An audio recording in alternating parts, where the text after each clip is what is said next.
आज इस कार्यकर्ता सम्मेलन अनुसूचित जाति के जो प्रोग्राम हो रहा है, इसमें आए हुए राजद के सभी कार्यकर्ता गणों को मैं बहुत बहुत धन्यवाद एवं स्वागत करता हूं कि आप सभी लोगों ने अपना एक बहुकीमती समय निकालकर आज इस कार्यक्रम में अपना समय दिया।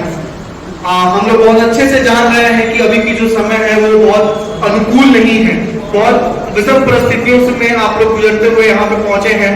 तो ये आपका राजद के प्रति एक बहुत बड़ा सम्मान दिखाता है कि पार्टी आपके दिल में कितना महत्व रखती है। मैं इसके लिए अपने ओर से आप सभी का बहुत बहुत धन्यवाद करता हूँ।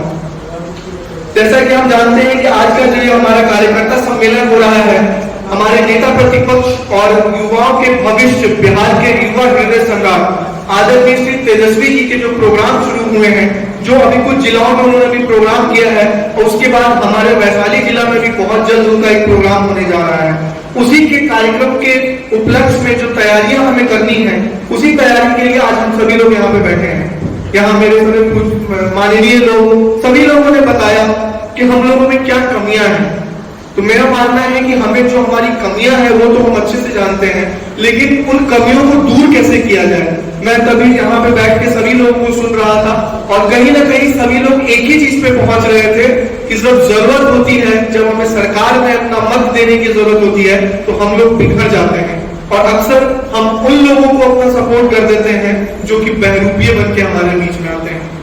अगर तेजस्वी जी चाहें तो क्या वो दिल्ली में नहीं रह सकते हैं, लेकिन वो सब कुछ छोड़कर आज हमारे पटना में रहते हैं, बिहार में रहते हैं और यहाँ बैठा कोई ऐसा कार्यकर्ता नहीं कह सकता है कि अगर आप उनसे मिलने जाए तो आपको 5 मिनट समय नहीं देते हैं।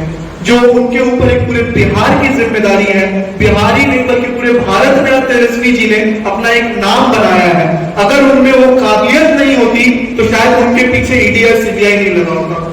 ये मैं हमेशा कहता हूँ और बार बार कहता हूँ। तो अगर तेजस्वी जी अगर ईडी और सीबीआई से लड़ने की उन्हें क्षमता है तो उसका सपोर्ट हम लोगों को करना होगा कि तेजस्वी जी उस कॉन्फिडेंस के साथ जाए कि उन्हें पता हो कि मेरे बिहार वासी मेरे साथ खड़े हैं। शिक्षा, स्वास्थ्य की व्यवस्था, सड़क, प्रशासन कैसा है, हमारे अस्पताल कैसे हैं, इन सब चीजों को एक बहुत बड़ा महत्व रहता है किसी भी समाज को आगे बढ़ाने में। आज आप देखोगे तो कहने को तो कहते हैं कि बिहार से हर साल इतने आईएएस और आईपीएस निकलते हैं, बट मुझे कहते हुए बहुत खराब लग रहा है कि क्या वो आईएएस आईपीएस अगर किसी गांव से निकलते हैं तो क्या अपने गांव के 10 बच्चों को मदद करते हैं?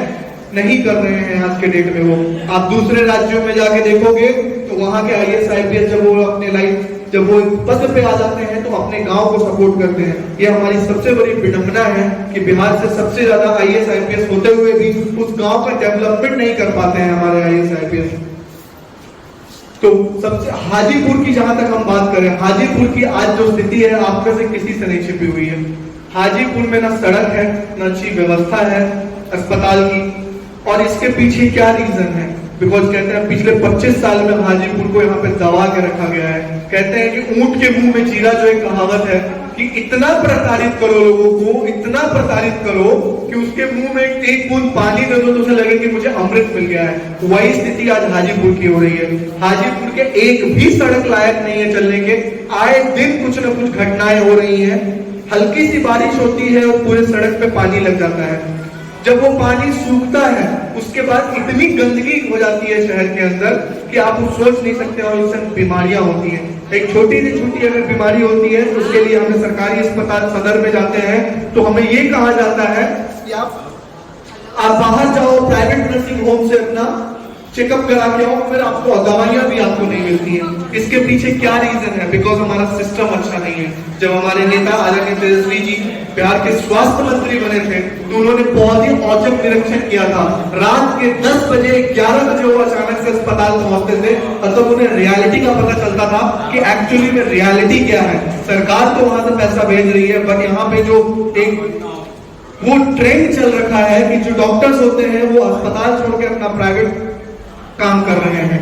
तेजस्वी जी ने बहुत हद तक जितने दिन वो 10 महीने 17 महीने वो सरकार में रहे, उन्होंने इस व्यवस्था को सही करने की कोशिश की थी, बट आज की स्थिति फिर से वैसी ही है।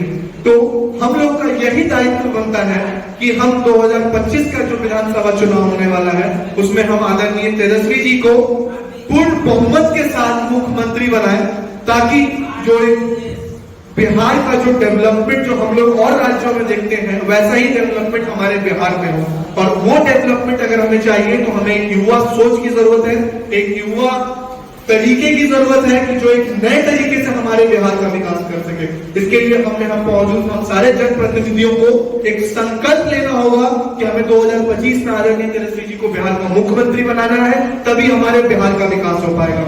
जय राष्ट्रीय जनता दल, जय बिहार। धन्यवाद। तेजस्वी जी जो आने वाले हैं, आज अनुसूचित जाति प्रकोष्ठ की बैठक कार्यकारिणी बैठक रखी गई थी, संवादक कार्यक्रम।